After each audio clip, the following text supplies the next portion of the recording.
Welcome to the Erotic Awakening Podcast.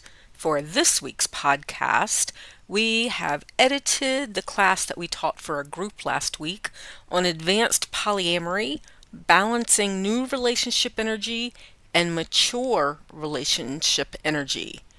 We will be back next week. It is 93 here right now. So craziness. We left Chicago at 40 degrees and we arrived here, it's 90 degrees.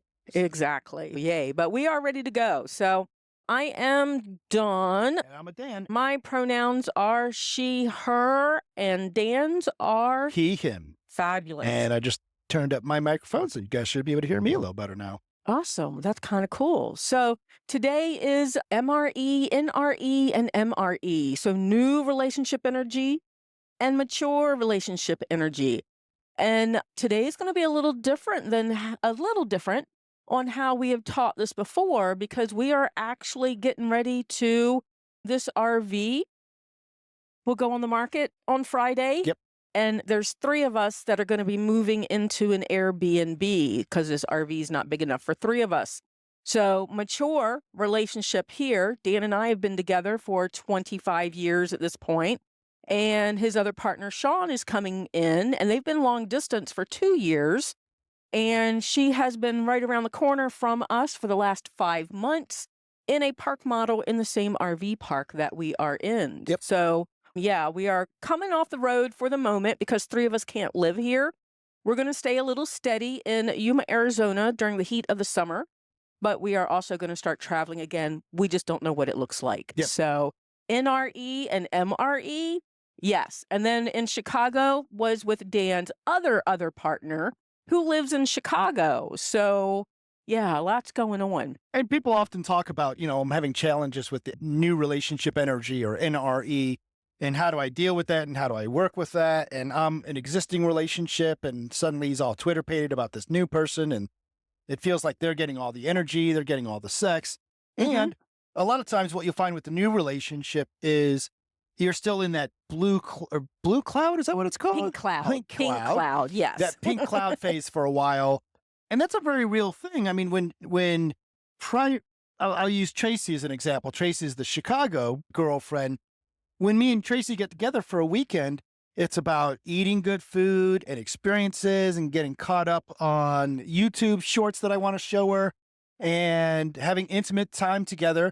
And then when he comes home, it's bills and the dog and the RV and, hey, the tanks need to be changed. Mhm. And, and then it's like, oh, wait, you and I haven't actually gone out on a date together in a while.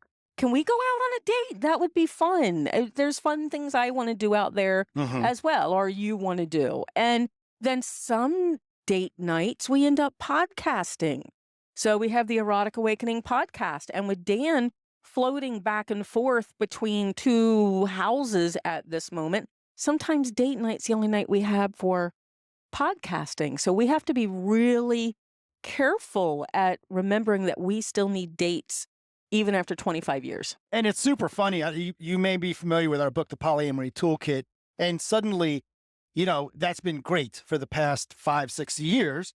But suddenly we're entering into this new situation where I'm going to be managing my mature relationship energy that I had with Dawn, my new relationship energy that I had with Sean, but under the same household now. And the fun part is we've already decided, it's really important. So one of the things that it's important for your mature relationship energy, Dawn just said, it's important that you go out on dates still, right? Mm-hmm. And once you've been with somebody for a long time, it can easily become you forget about that. You forget about going on dates and things like that. But the fun part is Sean and Dawn are pretty similar. So anything I do with one, the other one's going to be like, oh, dang, I would have loved to have done that. Right. So it's not like when I started dating Big D, Mm-hmm. right? When I started dating Big D, he was the new relationship energy and loved things like roller coasters and dropping out of the sky at that ride in, what was it, Kings Island? Kings Island. Yeah, the one in Cincinnati. So we would do things like that. And Dan's like, oh, good. Someone else will do that with her, so that Right. sort of thing. Whereas, so you were fine when I went off. Big D's wife was fine when we went off because she doesn't like doing those things either. So, we had some differences. Whereas, like you said, me and Sean, we like doing a lot of the same things. So trying to balance that is, we're going to see how that works. And this isn't necessarily a power exchange class, but for those that do practice power exchange, even if it's just straight up polyamory, one of the things that I like to have happen is for somebody to bring me a cup of coffee. That's just a pleasant experience. Did you see how that worked out well today? I did not. You didn't notice that. I noticed that you brought me a cup of coffee. Right. So one of the things that's been happening is that there is more space at the park model than there is here in this 30-foot box. So Dan moved his office, which is usually right over there, 4 foot. He's got a little strip of desk there that he's been working at for the last 4 years.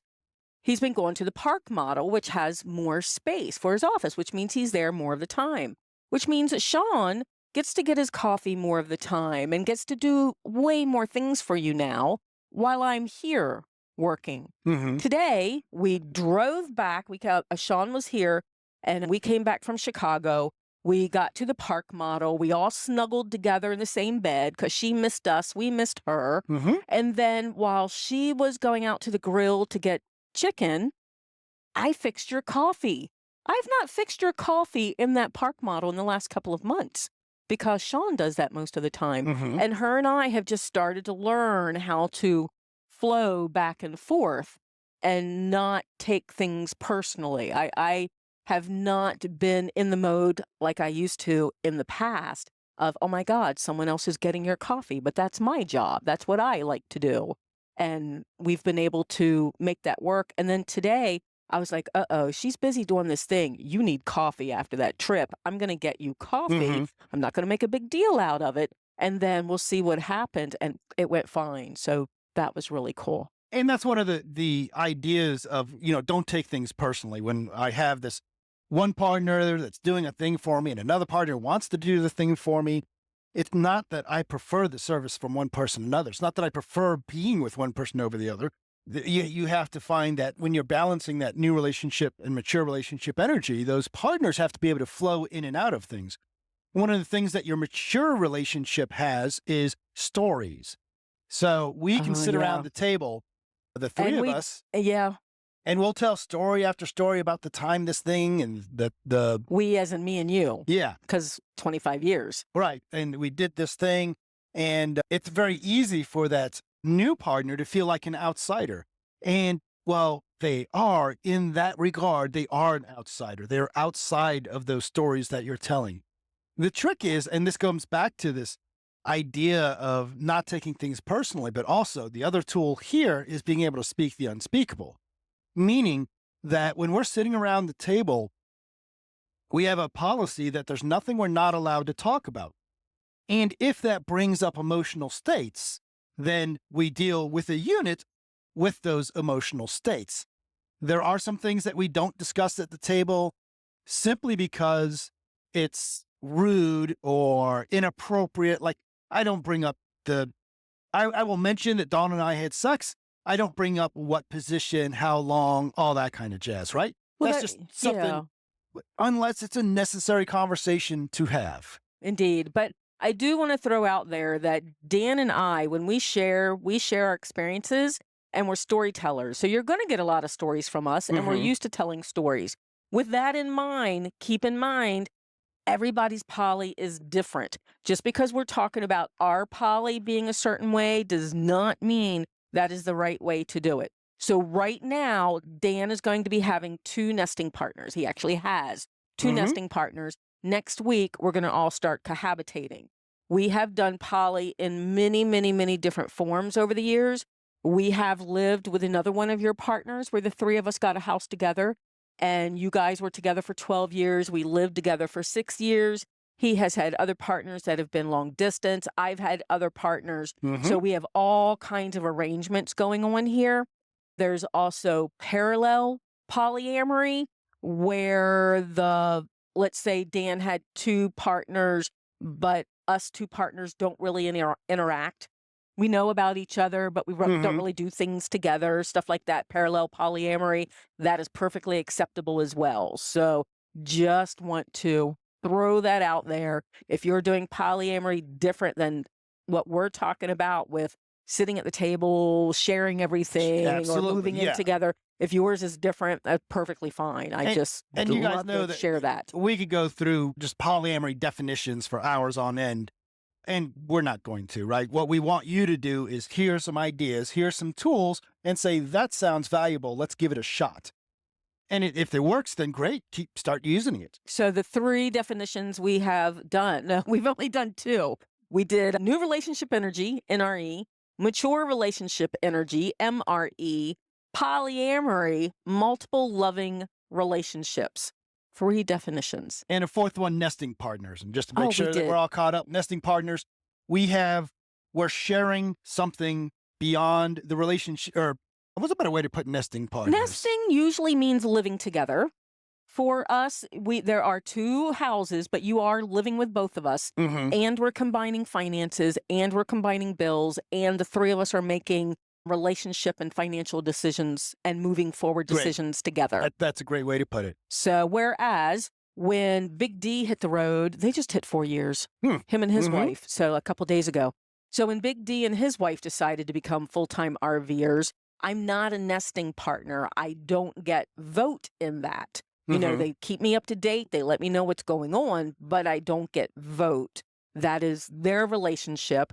Another definition, I'm a secondary in that relationship. Not everybody's going to use that kind of language. Big D and I do. He's my secondary. I'm his secondary. His wife is his primary. Like I said, not all people use that language. So know who you're talking with, right? You know, to see if that's acceptable in your relationship or whatever. One of the neat things to have was Dawn and I just came back. We run around presenting around the nation. We just came back from Kinky Kollege. Sean didn't go with us. And it was really neat to come back and Sean say, I miss you guys, right? Obviously, she misses me. I'm her partner. But in this combined sort of situation, Dawn has some partnership with Sean as well. We might be getting a little bit off topic, but it's important to us because you're our counselors right now as we work out how this is going to work for us. Well, I also want to throw out there, we can talk for hours, but we just came back from a very long trip, so we'd prefer not to. So if you guys have questions, feel free to throw some questions in there and we'll try to answer them as we can. Remember, we teach from experience. So if we don't have that experience, we could give our best guess, but. Yeah, but chances are we're going to give you experience. And somebody over the weekend asked me, so how do you handle switching? I said, I don't know, but I know who you can ask, right? It's not something that I'm skilled at. So we have our mature relationship. We take that opportunity. One of the weird and interesting things about a new relationship, at least in my experience, is you have a lot of anniversaries. Oh, it's the first time we went out on a date. Oh, it's the first time that it's our 1-year anniversary. Oh, it's the first time we had pizza. Where Dawn and I, we don't celebrate holidays at all, and we don't celebrate anniversaries much. We have a kind of a combined. Yeah, we have a wedding anniversary in December and a collaring anniversary in March. And we moved in together in August. So we kind of do something around February that says, hey, we're still together. It's not a one thing or another, because then we'd be celebrating all the time. So we do have a question, and this is actually kind of a good one.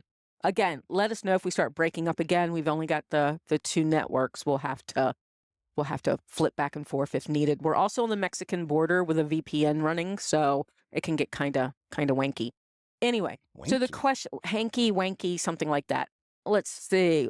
Dan, can you scroll up? That's your machine. Yes. I can't do it. So how do I make sure that my needs are being... No, that's for me. How do you make sure your needs are being met by Dan? How do you advocate for yourself when you feel like they aren't being met? That's a great question. More for me. Yeah. Now, one of the things that I try to keep in mind is that I'm also polyamorous, right? So Dan doesn't have to meet my needs all the time. That was one of the things that we had to have, a talk about. If some of my needs are not getting met, now we do talk a lot. We have a lot of conversations. We speak the unspeakable. We have communication methods, things like that. but he's not responsible for meeting all of my needs, right? I still have to make sure that I figure out how to meet my needs. And sometimes that means dating other people or trying other things, right? Now, with that in mind, like I said, we communicate all the time. Right now, we have Sunday meetings where all three of us communicate and we speak up about our needs. And sometimes, I mean, now Dan and I are like 98% compatible. He doesn't do roller coasters and I don't do, what do I not do that you do? Gluten. Improv. Improv, right. I don't do improv. I may start doing improv sometime soon because I think it's fun, but it also terrifies the hell out of me. If it's a topic I'm familiar with, I can talk about it all day long. If it's like, hey, your subject is yellow, go, I freeze. So it's hard for me to do. But otherwise, we talk about our needs back and forth. And we literally have a Sunday meeting that we do that has, this is what we're going to talk about here. This is what we're going to talk about here. Mhm. Look at the calendar. Hey, are there any needs? Things like that. So that has been very beneficial for us. And especially since Sean came in and then Dan modified the meeting so that it reflects not just me and him, but the three of us and what's needed for that meeting. Mhm. So okay, now with that being said, if, let's say, I think he is spending too much time with Sean, or reverse that, not enough time with me, Mhm. it's not too much time with Sean, it's not enough time with me, I can speak up and I can say, so Dan, I know you've got the pink cloud going again, and I know you want to spend time with Sean, but I'm feeling a bit left out, especially being over here in the RV by myself. Mhm. Could I get an extra night this week or something like that, right? Or Mhm. can we go out and just get some pork belly? I just want to go out and spend some time with you. I miss you. Mhm. Something like that as things have changed. Sean's allowed to do the same thing. Sean, what was it, the other night before we went to Chicago? It was Dan's night to stay here. And that morning, I like it when we can just sit here and have coffee and catch up on email and just be together, not necessarily doing anything. Well, Sean was feeling sick. So she texted Dan and she's like, I know it's your morning over there, but I'm feeling really crappy and I would love to have you over here. And Dan sat down and said, so Dawn, Sean is sick. She needs me. We're going to have all weekend together in Chicago, teaching and doing our thing. I'm going to go over and spend time with Sean. And one of the keys, another tool that everybody in a relationship with me has to understand is the difference is I have a specific definition for I want and I need. If you tell me you want something, I'll say, oh, okay, you want that thing. And I may or may not make it a priority for me, right? I want to spend more. I want to watch whatever. I don't know. I want you to go I with can't me. think of anything. I want you to go with me when I go to get my toes done, right? I will hear that as a want. I will balance it in my head like, well, I don't really want to do that, but maybe I'll do it. Maybe I won't.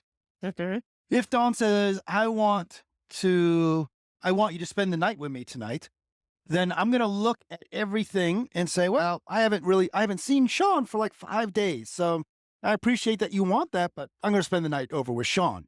But I still may speak up and go, and remember, I usually crash on Tuesdays. So if I get a little bit emotional, after a convention, if I get a little bit emotional, please keep it in mind. It's not because I'm jealous that you're over there with Sean. It's because I'm feeling thin and emotional and I'm packing up the RV and I may need a little more time than usual. And that's the other word, right? So want is want, but need in my house, people, we understand that need is a big fucking deal. Need is not a light word for us. If Dawn says, I need to have you in this RV tonight, that's the end of the conversation. I make it happen. Now, we make sure that we are not being passive aggressive. I mean, we really try to be adult about this. So we work on not being passive aggressive. We work and really pay attention to not being manipulative. I don't use the word need often. And sometimes I actually have to really look at that and go, am I just being childish? Am I taking something personally? You have to be really self-aware when it comes to in any relationship, you need to be self-aware and learn about yourself. And that just comes with time and experience. And with polyamory, exponentially so, because everybody reacts. I'm still learning Sean, and I keep comparing her to other partners he's had when I see a pattern going on. And she's had to tell me, I'm not that other person, and she's done the same with me. If I start acting a certain way, she's like, oh, my metamor, my partner's partner used to act like that too. And that's what this meant. So her and I are having to get to learn each other as individuals in this relationship. I feel like I went off on a tangent, but I'm glad you did. I had a little cough there, so you saved me from everybody knowing that. So metamor is another term, partner's partner. So Sean is my metamor. She's not my partner. We do not have a romantic relationship. She is Dan's other partner. So we are metamors. I think we need a different word though when you live in the same house than just I metamor. think so too. But every now and then we'll say, oh, the three of us. Oh, we're a triad. Yes. Oh, we're a threesome. We're not romantically. We actually have because sometimes you say, oh, I want to take you to dinner. And it's like, well, who do you want to take to dinner? So we have this. What do we have? This symbol here. Us three. Right? Where instead of saying, I want to take, I want us to go to dinner. Well, what us do you have in mind? Yeah. And yes, you did spell metamor correctly. So it is important to learn how to, it works both ways. You have to learn how to admit your wants and your needs. And you have to come to trust that your partner is going to hear that wants and needs. Now, Sean actually literally she was unable to speak her wants or her needs. Her previous relationship. In other relationship. It was considered bad form to speak your wants or needs, right? So I actually walked her through. I actually had her make little index cards, and the little index card said, I want, and she had another index card that says, I need. And when I could see she was struggling with trying to communicate, I would simply put those index cards in her hand, and I would literally say, start with one of those. And that was very valuable. So that might be a trick that you might want to take a look at. So I know we have a comment that we're going to go back to, but you got two things to say real quick. Well, one of them was to remind me that we do have a comment up there. So can we scroll back to that one? Because this might roll into that. So the comment was, what do you do if your partner's focused on their NRE, and then even if present with you physically, they may be distracted during your time together? Yeah.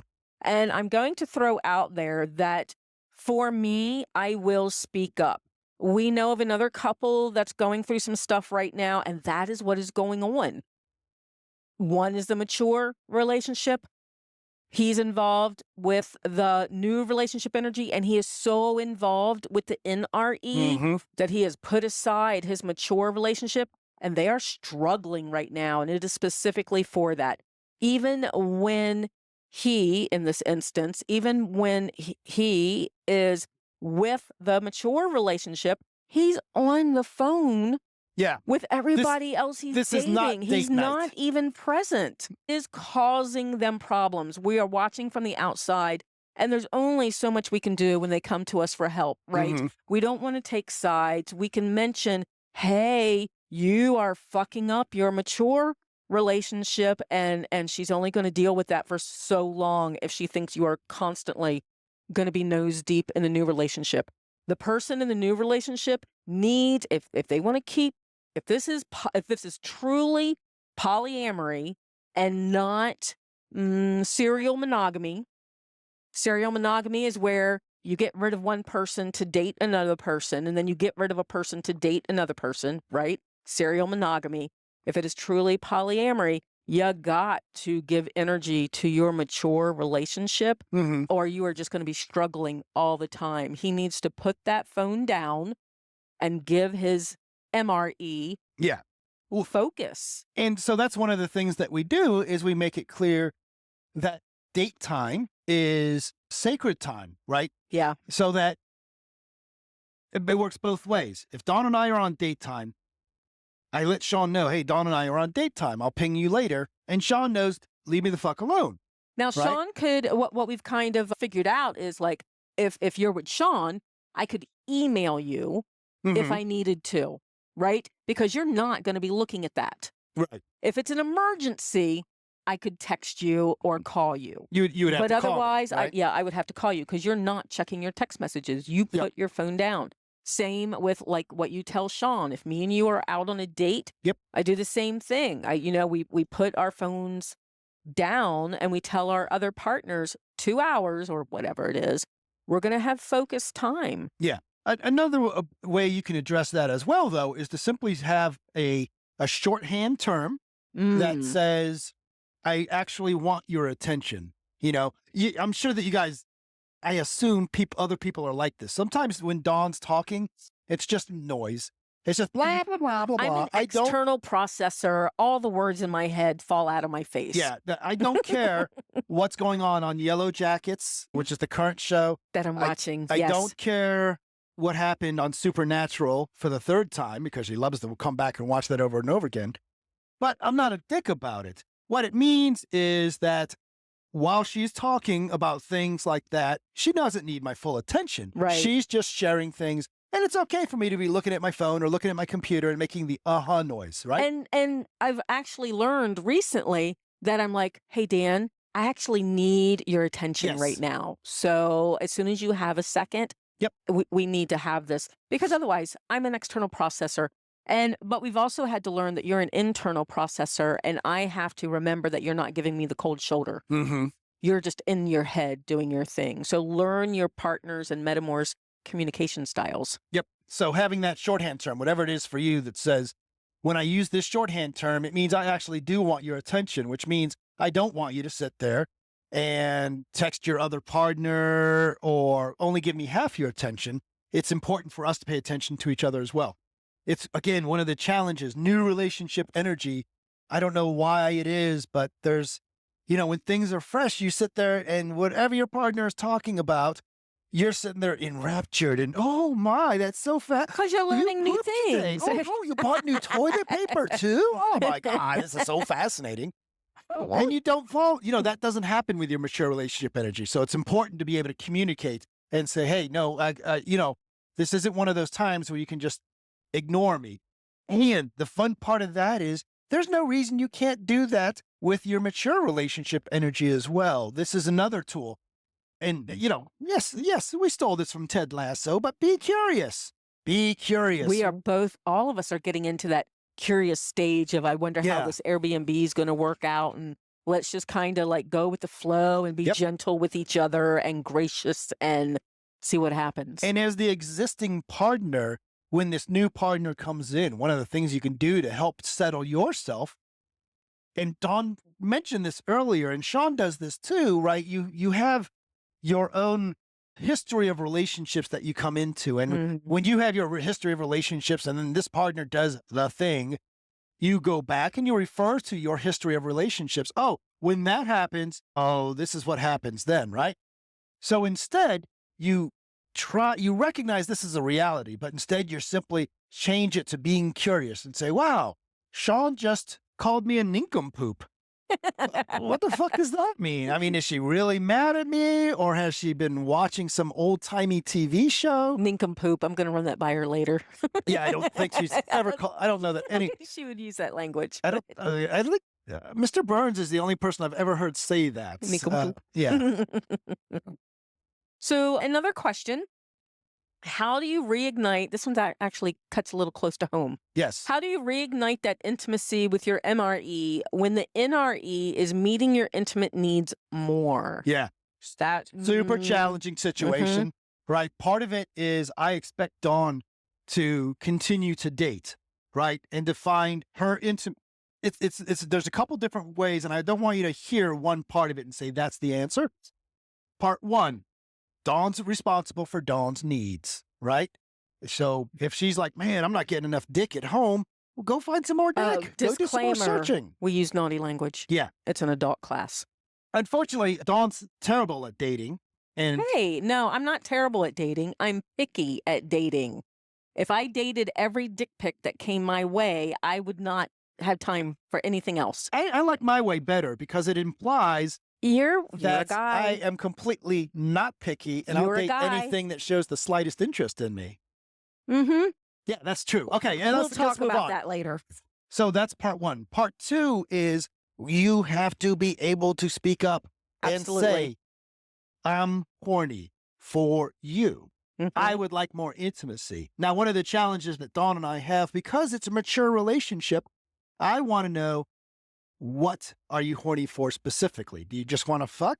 Do you want to play chemical play? Do you want to get a spanking on? Oh, he loves it when I can say specifically what it Yeah, is that I'm in the mood for because we've been together 25 years. What we have liked over time has ebbed and flowed and changed and things like that. And sometimes I'll speak up and go, you know what? I'm older. I can't take impact play. I love impact play. I can't take that like I used to. hmm And he may hear something different of like, oh crap, well, that's off the table now. And that's not, so we have to talk about that. We just figured that out last week when we were talking about that on the Yep. podcast, that things that we weren't in agreement with what we were hearing or saying when it comes to certain things. So if I speak up and say, you know what, I really want impact and I really want, this and this, that's what works for us hmm because we don't talk about each other's sex life a lot. That is just our agreements within each other. But I'm betting that you're getting stuff from Sean that you and I used to do and Sure. somehow has fallen off the table and now it's new and fresh with Yep. someone else, right? So I, instead of going like I have and go, but we used to do that. hmm How many times have I said that over the last 5 months? But we used to do that. Why don't Yep. we do that anymore? Well, it's because I'm not asking for it. Yeah. Also, there's the reality of my favorite restaurant in the world might be Waffle House, and I might go to Waffle House and enjoy it every time I Oh, go to God Waffle damn, House. that was a good omelet last night. But hell, man, I want to try Denny's on occasion or IHOP or, You like seeing the world through other people's eyes and absolutely. experiencing new things. So do I. He's just better. Oh, fuck, I said it. Damn, never mind. So there's absolutely a reality between there's an intimacy inequality. Dawn and I and Sean are there right now. There's a variety of things that we are doing to address that. But the flip side is I don't want to take anything away from Sean just because. And Oh, I'm yeah, gonna, right. I'm not asking you to Mhm. not do that with Sean, Right. right? You got to remember that too. There's another tool with that I'm going to forget the name too. But no, I'm not asking you not to do the thing with the other person. It's that I want it too. Yes. So I have to remember that it's an envy, not a jealousy on that one. And that's a great one there. And the final part about that is give it a little time.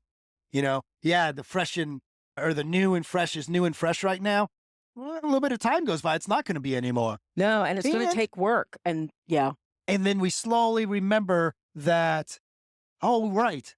The reason I've been fucking Dawn for 25 years is because she's actually really fucking good at it. So we can go right back to, we have a wonderful pattern, right? So it's fun that I'm exploring these new patterns with Sean. I don't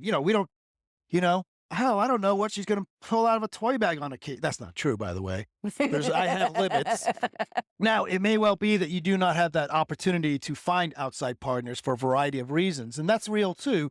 That's one of the aspects of polyamory that you're going to have to make that decision or that you may just have to deal with. And in that, it again continues to be a conversation with that partner that you need intimacy from. You also can, perhaps, it is important to make sure that you understand what you need from that partner. Is it intimacy or is it orgasms? Is it penetrative sex or is it hold me and remember And how cuddle, much yeah. our energy is, right? Find something special like Dan and I, maybe there's something special that just you and I could do, Mhm. right? Not that I want to limit you with other people, but maybe we could look at something that is like, oh yeah, when you and I do that, this is this really clicky thing. And we just need to remember to do it a little bit more, right? Mhm. That could be something that would help charge up the mature relationship energy.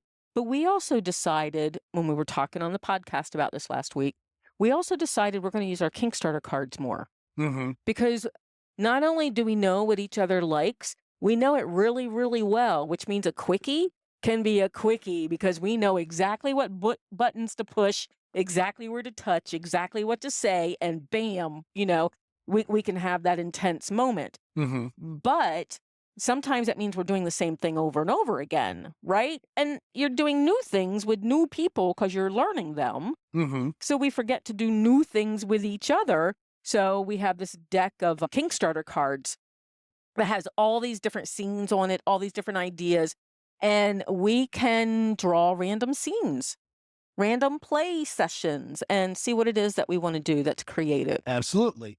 There's a question about, you're 100% correct in this question, that how, dealing with a situation where you have an individual with DID, dissociated identity disorder. Yeah, that's its own total show right there. Mm-hmm. I would actually, do you guys know about CAP? KAP? That's Kink Aware Professionals through the National Coalition for Sexual Freedom. So I think their website, I think you can actually go to kinkawareprofessionals.com. Mm-hmm. And that's where you are going to find National Coalition for Sexual Freedom is all about kink and power exchange and polyamory. Yeah. They have a huge amount, a list of people that could actually work with DID and polyamory.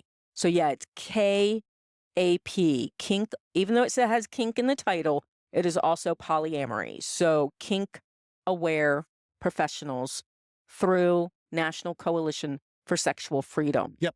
They were just there at the event that we were at this weekend again. So that is who, if you have DID as one of the Yep. diagnoses in your family unit, I would talk to someone that is on that list. Yeah, we have other diagnoses in our family units that we would be able to speak to. This is not one that we have a lot of experience with. Yeah, if you want PTSD or ADHD or things like that. Some of us, the way I explained it this weekend is that some of us in our whole poly pod, there's about, 8 of us?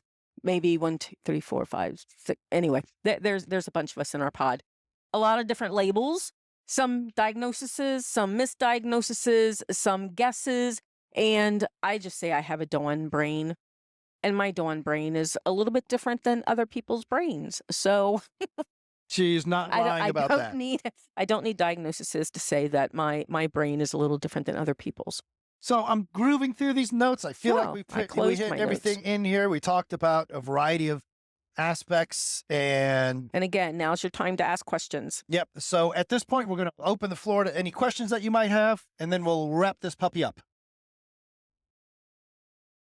Yes, I totally dig the whole alphabet soup of neurospicy. Oh, absolutely. And like I said, at my age, I'm in my late 50s. So we're talking about some of the stuff that I was going through was in the 80s. There were no diagnoses for this stuff. And women get misdiagnosed. Yep. So what are my actual labels? I have one that is definite, which is PTSD, post-traumatic stress disorder. We've spent many years in 12-step programs. So we've got that background. Yeah, all kinds of stuff going on here. We can assist with a variety of change work. Maybe not everything, though, certainly. Oh, here's a good tool I would like to share with you guys as I'm scrolling through our list. Managing surprises. Mm-hmm. How's that for a good one? There's the 2 that I would like to mention while we're gathering questions, if there are any. Management of surprises has really, really come in handy for us in that we've had people come in and out of our polypod. I've had other people, Dan's had other people. We do a lot of things. So management of surprises when, for example, last summer or the summer before, when we went on a cruise with Tracy, a Chicago partner, and one of her other partners, right? So we're going on a cruise, and then I don't want to throw you under the bus. So Dan and Dawn and Tracy going on a cruise together. Now there's other people involved as well, but we're going on this cruise together. Wow, pretty interesting, right? Well, somehow Sean knew we were going on a cruise. Somehow I did not mention that Tracy and were going on this cruise as well. I have no clue how that bit of the story got mixed. Right, and it's not like secrets were being held. There was no secrets, but yeah. You want to be careful that you manage your surprises. The short version of this is if you're going to update your Fetlife profile or your Facebook profile with now dating or now daddy too or whatever it is, let your other partners know. Don't have them learn it from reading the profile. That feels like you're being sneaky, underhanded, or you just don't pay attention to them enough to let them know about these important life changes. So that's managing surprises. Exactly. Lots of managing of surprises with this weekend, because this is the first event. Sean's not gone with us in 5 months, and we've been to 6 big weekend events since then. So, Dan's in touch with her. I'm getting ready to do this thing. We're getting ready to teach a sexual class. Here's what's going to happen. Here's what did happen, and all this stuff, just to keep her in the loop. And it's not that she wants to keep a thumb on things. It's just that, at least for us, this stuff is going to be discussed on the podcast. This stuff is going to be shared here and other places. She needs to hear it from him or me first before hearing it from somewhere else. So things like, management of surprises. Yeah. When your podcast is 750 episodes, you talk about everything. And when your partners listen to the podcast, you don't want that to be the communication method. Someone had asked about, how do I ask all my partners to be involved in this meeting, right? For us, we call it the Sunday meeting, whatever it is. I think the simple solution to that is saying, hey, I heard about this concept called the Sunday meeting on this podcast. What do you guys think about that? And maybe why, if there's a situation where things would have simplified by having that, right? If you've just gone through a situation where somebody forgot to update the Google Calendar to let everybody know what was going on, say, hey, you know what? Maybe let's not, cry over spilt milk, but in the future, what if we had a Sunday meeting that might fix that? But also realize that not everybody is going to want to be involved in the Sunday meeting. If this is parallel poly in any way, shape, or form, some people are not going to like that. For us, at least with the 3 of us, it's only the 3 of us that sit down for the Sunday meeting. Dan has a different meeting with his Chicago partner. Yep. His Chicago partner actually gets the 3 of us, me, Dan, and Sean, together once a month on a Zoom call. And she leads this exploration of getting to know all of us and stuff like that. Yeah, that's interesting and too. sometimes she'll invite her husband along with that. So, it's a way of getting to know that. I don't have a Sunday meeting with my other partner of almost 12 years at all. We have a totally different way that we keep in touch, but he knows how important it is that I'm in the loop of whatever he's doing. I don't get a say so, but I want to be in the loop and kind of part of it. So we have a different way of communicating. And so there's all kinds of styles, but that's what works for us. I also want to mention, with this whole kitchen table poly, which is what the 3 of us are doing, and other different things. Crud. Am I going to lose my train of thought? Good. Look for it. I'm going to say I disagree with these whole labels, by the way. Calling yourself kitchen table, calling yourself parallel, calling yourself whatever it is that you're going to call yourself. Now you've limited yourself to what kind. And people, we got too much going on to have these limitations to say. We might say it's reminiscent of kitchen table polyamory, but we do us 3 poly. That's what we dig. That is true. But for me, I like to know, I like to have definitions of different things so that I can kind of figure out what it is that I'm doing. And then I realize it's limiting and kind of create my own thing. But I like to throw out there also that a lot of times I get asked, okay, well, I want my metamor to be part of this meeting thing that we're doing, but my metamor doesn't want to meet me or spend time with me. How can I make her do that, or him, or whatever? And I have to respond to that one and say, you know what? I've been that metamor that I don't want to go do pedicures with someone else. I don't want to go clothing shopping and all that. I'm an introvert. I don't necessarily want to spend time with your other partners. They're your partners. They're your relationships. We used to try to date together and realized why that didn't work. And now those are your relationships. Just like I don't need you to go to the movies with Big D. I don't need you to have that sort of relationship. And I don't want anyone, and we've had some of your other partners where they assumed that I was going to be part of it. And now I'm automatically, instantly their friend. And that just does not have to happen. Everybody gets to make their own choice. Yeah. of And- how they want to blend in. And obviously, as that pivot partner, you're hoping, oh, can't the three of us do this thing together? The four of us do this thing together? But you don't want to force it either, right? Let everybody find their own balance. Right now, Dawn and Tracy and Sean all get along great. And that's not because I pushed anybody into anything. They just showed up and they have enough similarities or enough personal whatever similar. I'm going to go back to similarities to say, yep, it's working for them. Yeah. But there are pivot partners that also Mm. don't want their partners to get along and be friends. They like having the two separate worlds because once it becomes blended, it's a lot of work. Yeah, absolutely. So, yeah, everybody's looking for something. Fun little change for Dan and Dawn recently. I am no longer employed by corporate America. So we're trying to figure out, is this Erotic Awakening thing? Is that really a business? It's been a business for Dawn for years. Yeah, I do. And it's funny, right? Because I don't want it to be a business. I want it to be something we can freely give away because it's just so valuable for us. Had we had these things when we were growing up, Polly, we would have loved that to be. So I'm glad that you guys are finding this. So, and I want to throw out there that on this website, I've actually been recording Zoom classes now for almost 3 years. Mm-hmm. So I have like 45 Zoom classes recorded. Some are power exchange, some are sacred sexuality, some are polyamory. So on our web store, I do have about 20 classes. This is one of them. I think I actually did this on my own as one of these. So it'll have other tools as well. This is different every time we teach it. And so between the books, the Kickstarter cards, the podcast, the Zoom classes, the everything, there's so many resources. Yeah. All right. I hope that was valuable for everybody. I think we're going to be back here in a couple of weeks. I think in a couple of weeks, we will be coming back and we will be doing chemical play. And I will be putting Tabasco in Dawn's eye. No.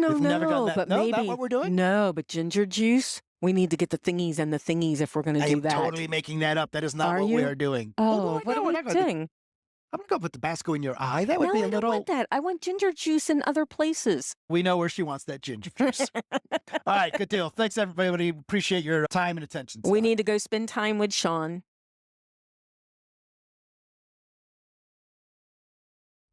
I don't think that actually took us out. Yeah. There we go. And